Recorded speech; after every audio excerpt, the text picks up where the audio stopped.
Good morning on this beautiful rainy day. As I mentioned, we're having a rain event at the moment. Today I'm heading off to a friend's house. The girls and I are getting together and just having some drinks, some food, and making Christmas wreaths. Since the boys aren't around, we can get really festive and have a lot of fun and just catch up. So that's my plan for today. I'm just putting together a charcuterie board, or like a dips platter.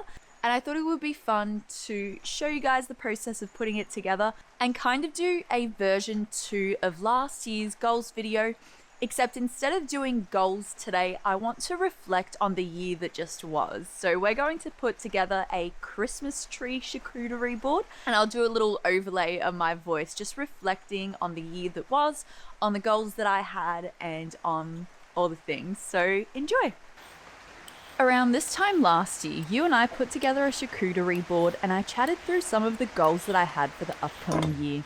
Now as we begin wrapping up 2023, I want to reflect on the year that has been, how I went with my ambitious goals and what's in store for 2024.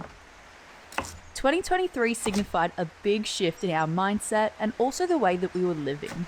We went from a farm fit for any homesteader with chickens, gardens, geese, bees and sheep to fully investing all our time and resources into building and converting our bus home.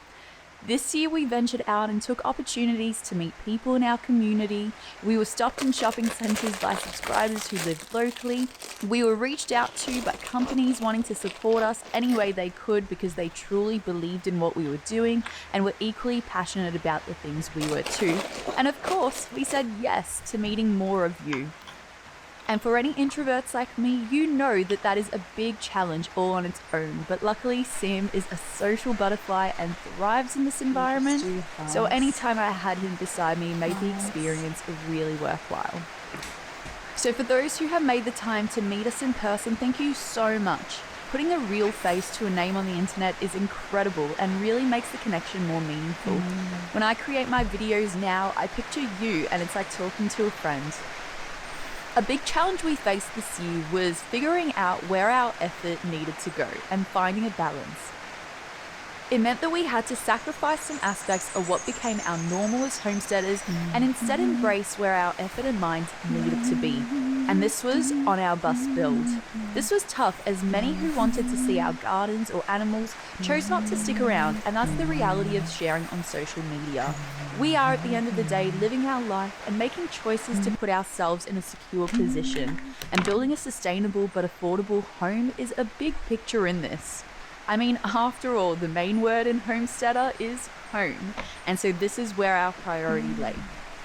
So though we didn't reach my ambitious 10,000 subscriber goal that I set last year, I am just so grateful by the 4,000 of you who are genuinely here for every turn of the journey. The conversations we have through our comments or community posts are so enlightening, inspiring, and just great fun. So I really appreciate you being here, no matter what capacity that is. As I too am sometimes just a silent fly on the wall watching other people's journeys online. One of my favorite accomplishments this year has been learning more about our brains and what we need to cope with the day-to-day tasks and all the big projects that put pressure on us.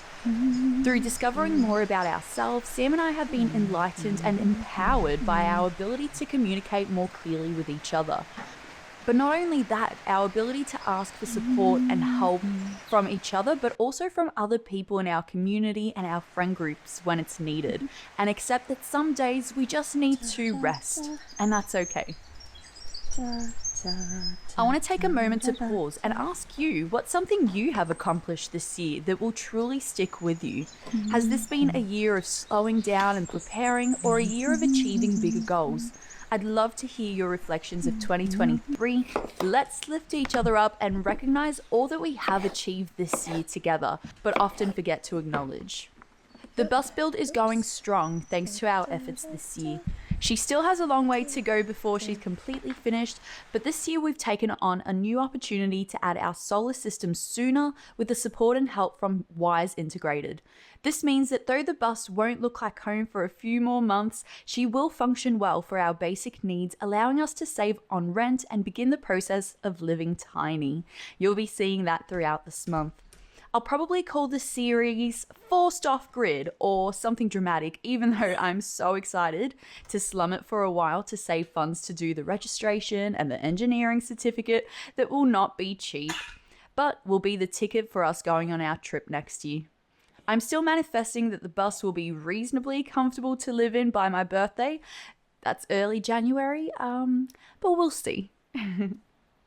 One of Sam's goals was that he wanted music to be a prominent position in his life this year, and this later part of the year he has truly achieved this. His band Whiskey and Whiskers, go follow them on Instagram or Facebook if you want, they have been playing fortnightly and will ramp up their gigs around the festive season. Sam is such a talented musician, and the way music drives and ignites him is a sight to behold. I'm in awe at how my incredible man can fit this all in around building the bus, working in disability care, and living in general. But somehow he's taking it all in because he wants us to be happy and accomplished in our individual and also our shared goals. So thank you, Sam, for being my rock, dependable and present. And thank you for stepping up way beyond humanly possible to make this dream a reality. I know it takes incredible discipline and brain power to take it all in, and I'm so proud to have you as my teammate in life. Oh man, next year is going to be a year to truly remember. Now that I see just how much I've talked, I think we're going to need a part 2 for next year's goals. As next year, life is completely changing for us. From becoming husband and wife to thinking about starting a family, traveling the country, living in a tiny home with our mob of animals, exploring, connecting, and sharing more regularly. There is a lot I'd like to cover. So I thank you for your time and reflecting on this year that was. Thank you for your ongoing love, support, and presence in our life. Knowing you're there, no matter which part of the world you're from, makes us feel less lonely and less crazy for achieving the sustainable lifestyle of our dreams. How good does it look? It's a little Christmas tree. I think this is such a cute idea and just a fun way to have a variation on a charcuterie board.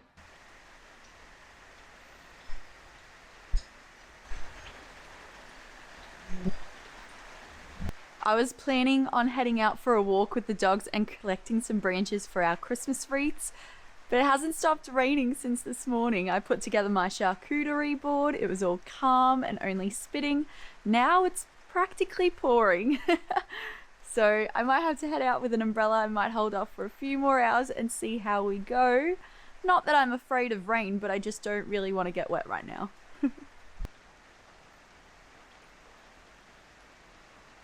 The rain has subsided enough that we can venture out at least onto our property and collect some different plants. I'm thinking tea tree, gum leaves, and we'll see what else we can find. So before I collect things to decorate with, I actually want to collect some tea tree or even some young gum tree saplings because they're quite young, they're very flexible and easy to bend. And so that's going to be the perfect thing. I might even come back to this one, though it is a bit older, so might not work completely. I love that all the tea tree has these beautiful white flowers. I just think they're so beautiful. Let's find ourselves some saplings. I've been eyeing this one off for a while. I think this would make really beautiful decorative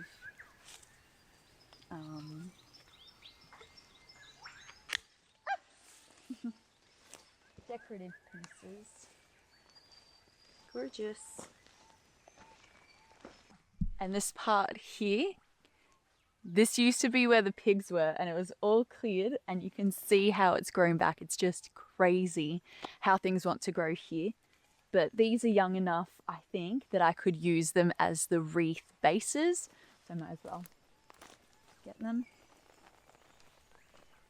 Yeah, they would be perfect.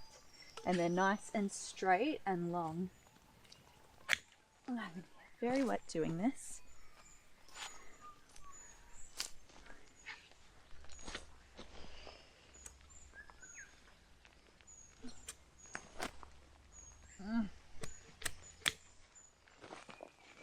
It's like two birds with one stone. I'm clearing some of the tea tree that just goes wild, and I'm also making something beautiful for the home. Who says crafts are a waste of time? So I've got this beautiful variety of tea tree. I have just the standard variety. This is like the Manuka honey tea tree. And then I've got this, which I think could be bottle brush, but I'm not sure.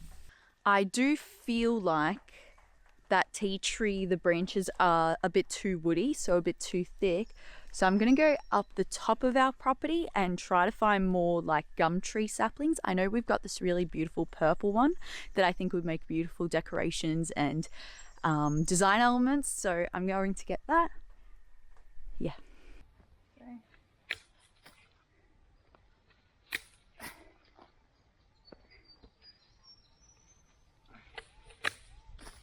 Stunning. Just a few of those.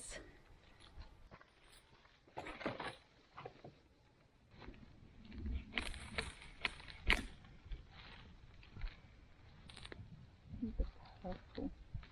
So beautiful. I didn't get too much footage, but I did get this one clip of our wreaths as we were making them. It was so much fun, and 7 hours seriously flew by.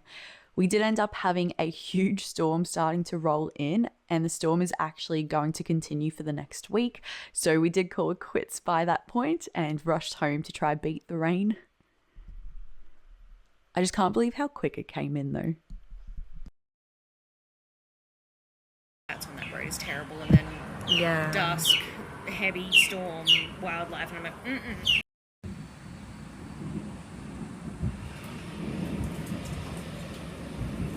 I don't even think you'll need to sweep these. If we get a storm tonight, they'll just go away. I'm not too worried. I'll see what happens after. That was seriously so much fun. This is my finished wreath, and all 3 of the wreaths looked so amazing. I wish I got a video of all of them, but we were just having so much fun chatting and eating and crafting and catching up that I didn't have time to film anymore. Sorry. I did end up making a second little wreath for our friend that couldn't be there, and I'll pass that on once the boys come home. They can pass it on to her. But yeah, that was just such a great day together, and I highly encourage you, if you're crafty or you'd like to be even, just come together with some friends, some good food, some drinks, and just make something together. It can be a wreath made from natural materials, it can be a painting, you can recreate like a favorite picture or a photograph even from the internet. Like, it really doesn't matter what you do as long as you do it with good company and good people. But yay! Got little lemon slices and little seashells all around my native wreath. Hope you guys enjoyed this video, and I will see you tomorrow.